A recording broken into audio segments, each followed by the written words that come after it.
الحمد لله الذي أنزل على عبده الكتاب ولم يجعل له عوجا قيما لينذر بأسا شديدا من لدنه ويبشر المؤمنين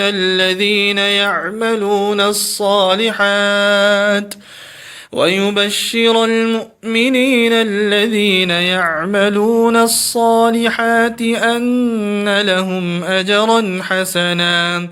ماكثين فيه أبدا وينذر الذين قالوا اتخذ الله ولدا ما لهم به من علم ولا لآبائهم كبرت كلمة تخرج من أفواههم إن يقولون إلا كذبا فلعلك باخع نفسك على آثارهم إن لم يؤمنوا بهذا الحديث أسفا إنا جعلنا ما على الأرض زينة لها لنبلوهم أيهم أحسن عملا وإنا لجاعلون ما عليها صعيدا جرزا أم حسبت أن أصحاب الكهف والرقيم كانوا من آياتنا عجبا إذ أوى الفتية إلى الكهف فقالوا ربنا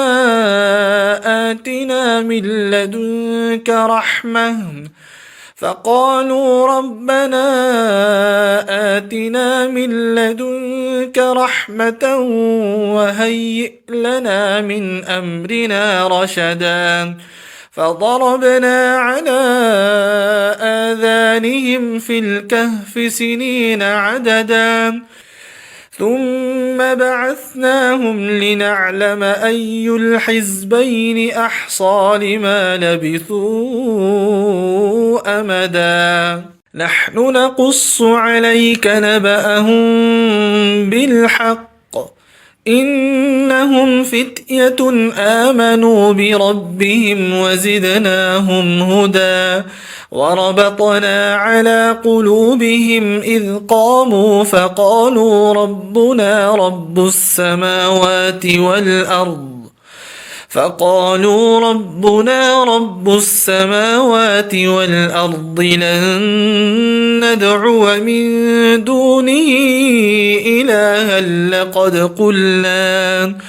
لن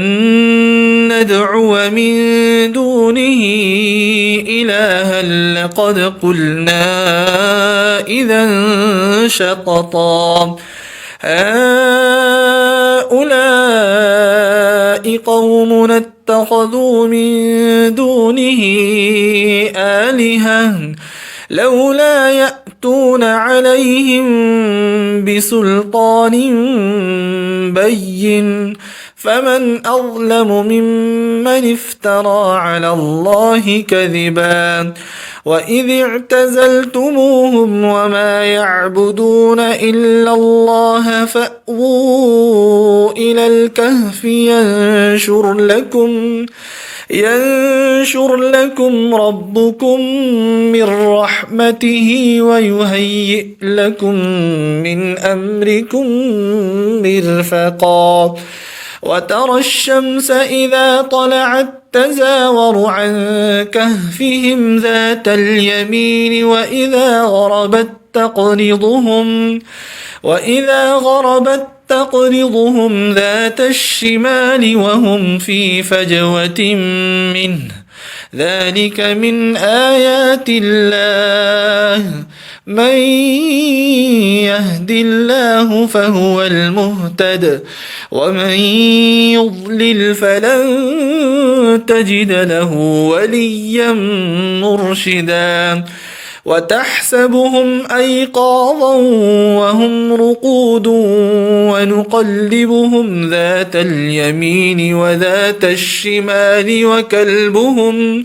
وكلبهم باسط ذراعيه بالوصيد لو اطلعت عليهم لوليت منهم فرارا ولملئت منهم رعبا وكذلك بعثناهم ليتساءلوا بينهم قال قائل منهم كم لبثتم قالوا لبثنا يوما أو بعض يوم قالوا ربكم أعلم بما لبثتم فابعثوا أحدكم بورقكم هذه إلى المدينة فلينظر أيها أزكى طعاما فليأتكم برزق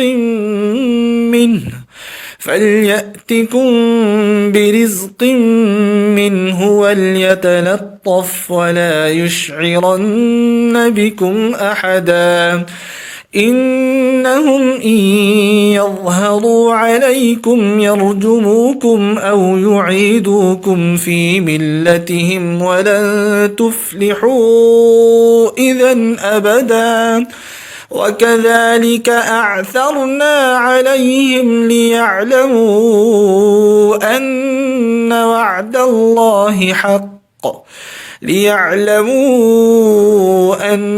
وعد الله حق وأن الساعة لا ريب فيها إذ يتنازعون بينهم أمرهم فقالوا ابنوا عليهم بنيانا ربهم أعلم بهم قال الذين غلبوا على أمرهم لنتخذن عليهم مسجدا سيقولون ثلاثة رابعهم كلبهم ويقولون خمسة سادسهم كلبهم رجما بالغيب ويقولون سبعة وثامنهم كلبهم قل ربي أعلم بعدتهم ما يعلمهم إلا قليل فلا تمار فيهم إلا مراء ظاهرا ولا تستفت فيهم منهم أحدا ولا تقولن لشيء إني فاعل ذلك غدا إلا أن يشاء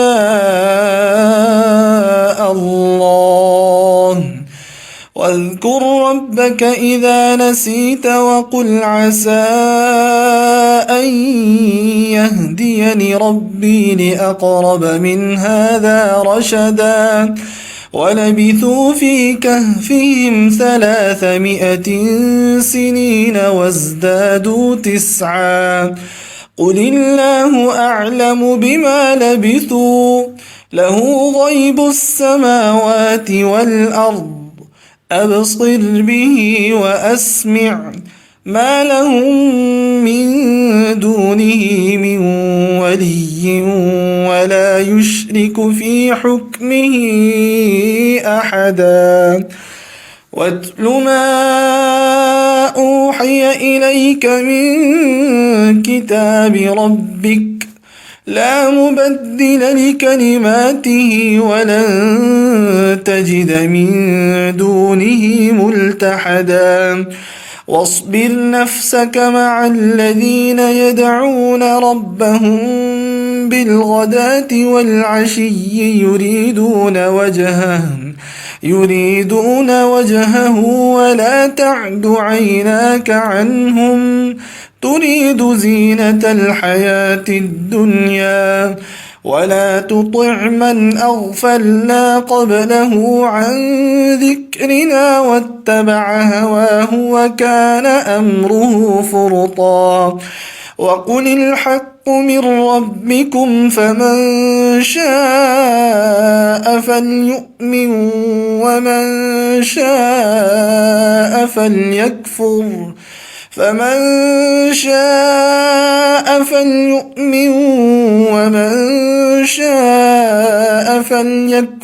إنا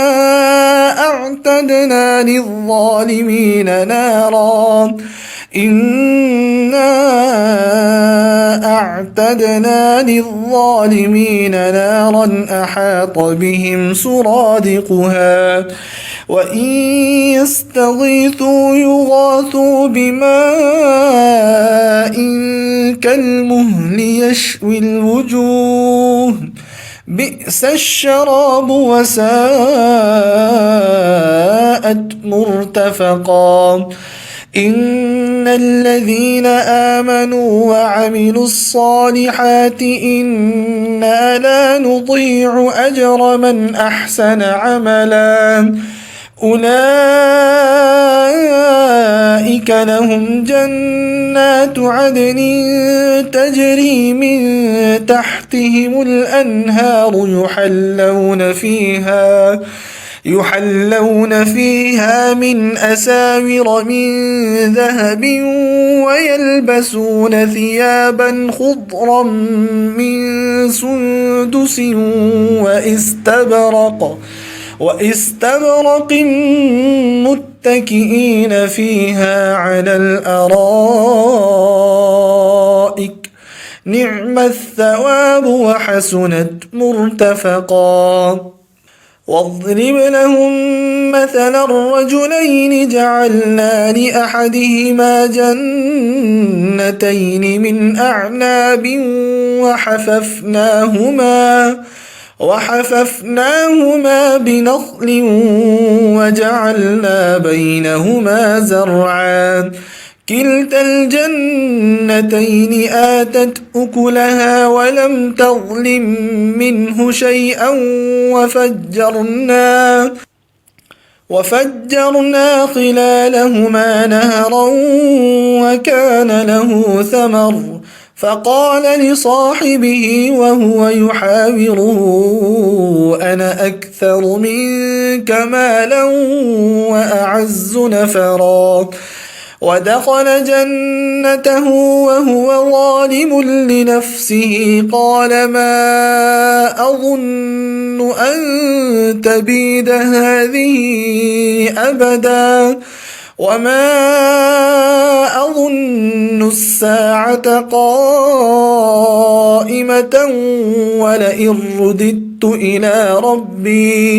ولئن رددت إلى ربي لأجدن خيرا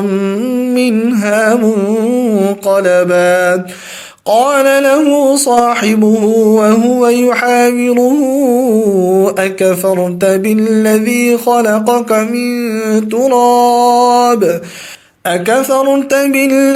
خلقك من تراب ثم من نطفة ثم سواك رجلا لكن هو الله ربي ولا أشرك بربي أحدا ولولا إذ دخلت جنتك قلت ما شاء الله لا قوة إلا بالله إن ترني أنا أقل منك مالا وولدا فعسى ربي أن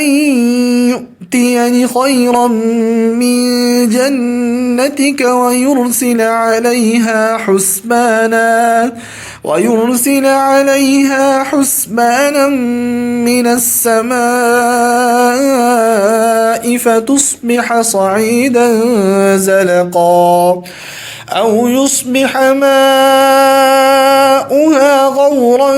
فلن تستطيع له طلبا وأحيط بثمره فأصبح يقلب كفيه على ما أنفق فيها وهي خاوية على عروشها ويقول يا ليتني لم أشرك بربي أحدا ولم تكن له فئة ينصرونه من دون الله وما كان منتصرا هنالك الولاية لله الحق هو خير ثوابا وخير عقبا واضرب لهم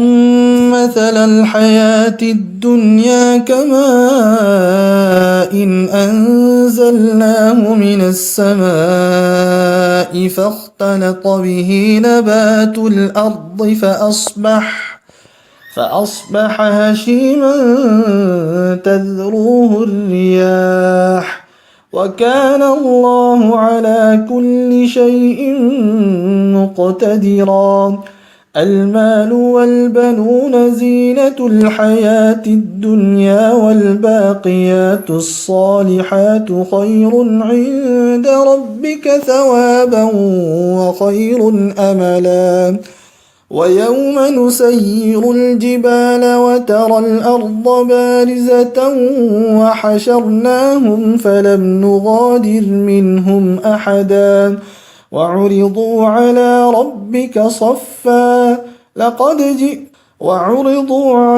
ربك صفا لقد جئتمونا كما خلقناكم أول مرة بل زعمتم أن لن نجعل لكم موعدا ووضع الكتاب فترى المجرمين مشفقين مما فيه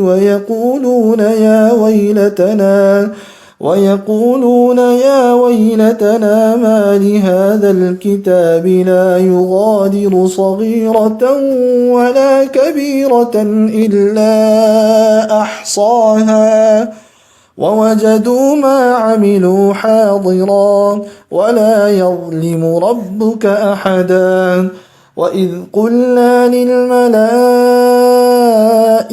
اسجدوا لآدم فسجدوا إلا إبليس كان من الجن ففسق عن أمر ربه أفتتخذونه وذريته أولياء من دوني وهم لكم عدو بئس للظالمين بدلا ما أشهدتهم خلق السماوات والأرض ولا خلق أنفسهم وما كنت متخذ المضلين عضدا ويوم يقول نادوا شركائي الذين زعمتم فدعوهم فلم يستجيبوا لهم وجعلنا بينهم موبقا ورأى المجرمون النار فظنوا أنهم مواقعوها ولم يجدوا عنها مصرفا ولقد صرفنا في هذا القرآن للناس من كل مثل وكان الإنسان أكثر شيء جدلا وما منع الناس أن يؤمنوا إذ جاءهم الهدى ويستغفروا ربهم إلا أن تأتيهم سنة الأولين أو يأتيهم العذاب قبلا وما نرسل المرسلين إلا مبشرين ومنذرين ويجادل الذين كفروا بالباطل ليدحضوا به الحق واتخذوا آياتي وما أنذروا هزوا ومن أظلم ممن ذكر بآيات ربه فأعرض عنها ونسي ما قدمت يداه إنا جعلنا على قلوبهم أكنة أن يفقهوه وفي آذانهم وقرا وإن تدعهم إلى الهدى فلن يهتدوا إذا أبدا وربك الغفور ذو الرحمة لو يؤاخذهم بما كسبوا لعجل لهم العذاب بل لهم موعد لن يجدوا من دونه موئلا وتلك القرى أهلكناهم لما ظلموا وجعلنا لمهلكهم موعدا وإذ قال موسى لفتاه لا أبرح حتى أبلغ مجمع البحرين أو أمضي حقبا فلما بلغا مجمع بينهما نسيا حوتهما فاتخذ سبيله في البحر سربا فلما جاوزا قال لفتاه آتنا غداءنا لقد لقينا من سفرنا هذا نصبا قال أرأيت إذ أوينا إلى الصخرة فإني نسيت الحوت وما أنسانيه إلا الشيطان أن أذكره واتخذ سبيله في البحر عجبا قال ذلك ما كنا نبغي فارتدا على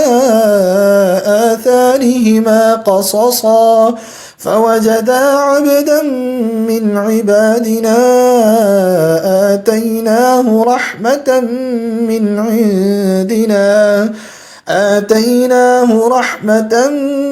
عندنا وعلمناه من لدنا علما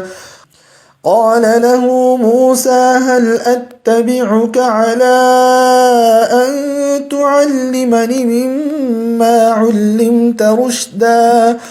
قال إنك لن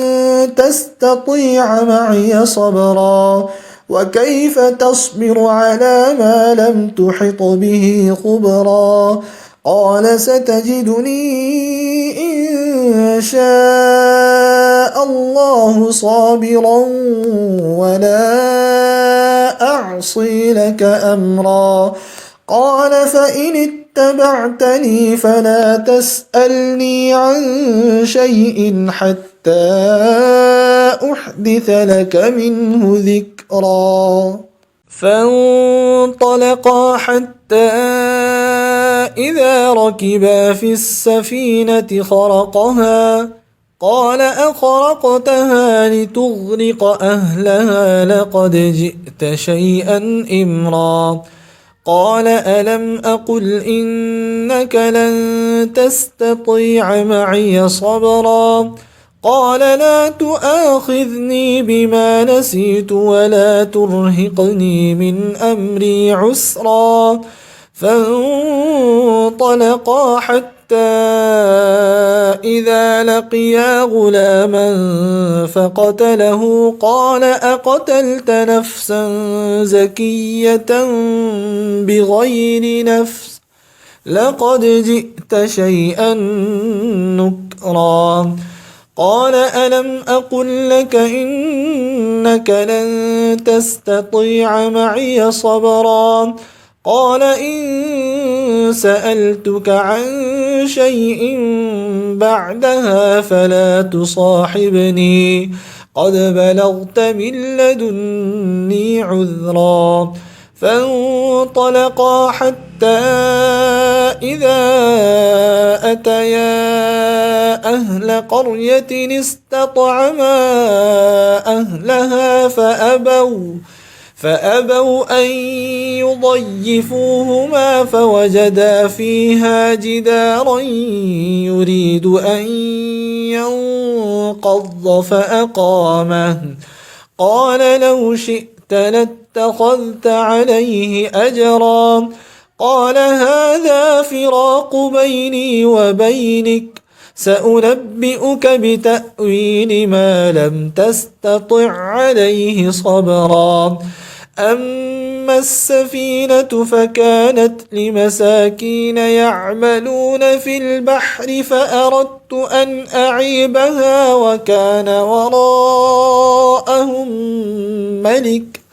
وكان وراءهم ملك يأخذ كل سفينة غصبا وأما الغلام فكان أبواه مؤمنين فخشينا أن يرهقهما طغيانا وكفرا فأردنا أن يبدلهما ربهما خيرا منه زكاة وأقرب رحما وأما الجدار فكان لغلامين يتيمين في المدينة وكان تحته كنز لهما وكان أبوهما صالحا فأراد ربك أن يبلغا أشدهما ويستخرجا كنزهما رحمة من ربك وما فعلته عن أمري ذلك تأويل ما لم تسطع عليه صبرا ويسألونك عن ذي القرنين قل سأتلو عليكم منه ذكرا إنا مكنا له في الأرض وآتيناه من كل شيء سببا فأتبع سببا حتى إذا بلغ مغرب الشمس وجدها تغرب في عين حمئة ووجد عندها قوما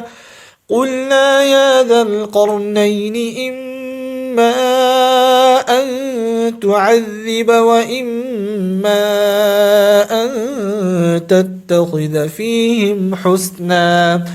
قال أما من ظلم فسوف نعذبه ثم يرد إلى ربه فيعذبه عذابا نكرا وأما من آمن وعمل صالحا فله جزاء الحسنى وسنقول له من أمرنا يسرا ثم أتبع سببا حتى إذا بلغ مطلع الشمس وجدها تطلع على قوم لم نجعل لهم من دونها سترا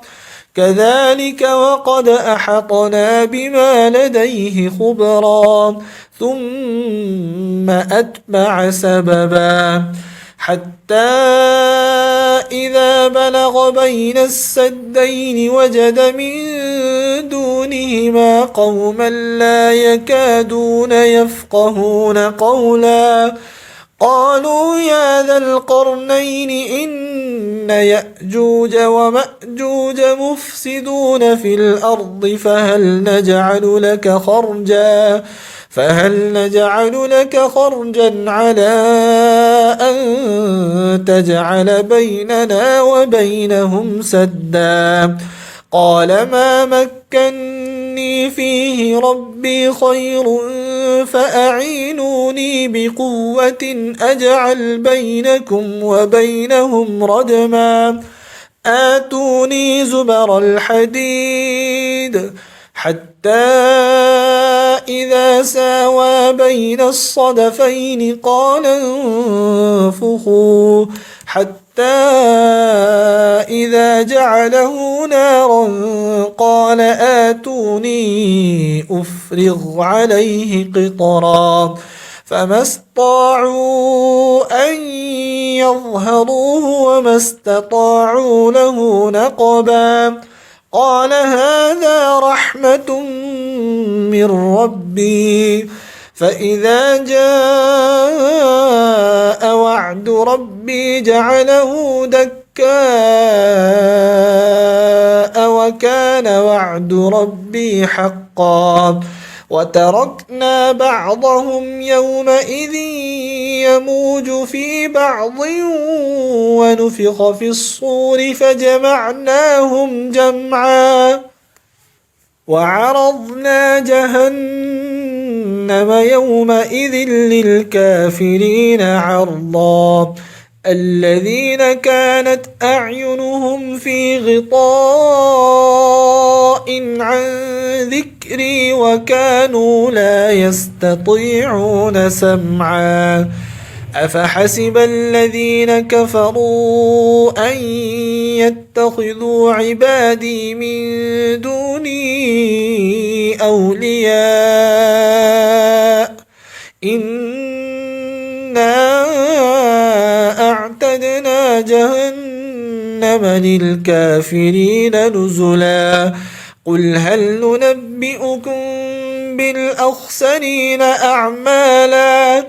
الذين ضل سعيهم في الحياة الدنيا وهم يحسبون أنهم يحسنون صنعا أولئك الذين كفروا بآيات ربهم ولقائه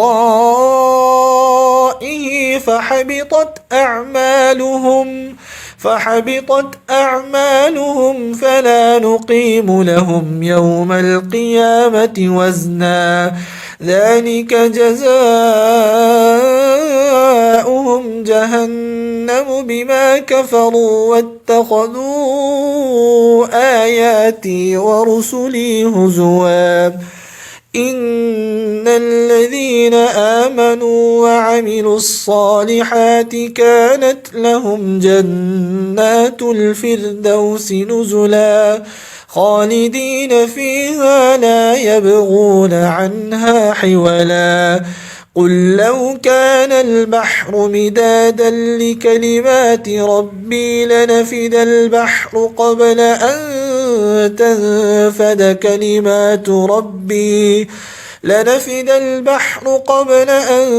تنفد كلمات ربي ولو جئنا بمثله مددا قل إنما أنا بشر مثلكم يوحى إلي أنما إلهكم إله واحد فمن كان يرجو لقاء ربه فليعمل عملا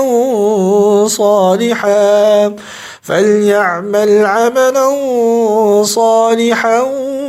ولا يشرك بعبادة ربه أحدا.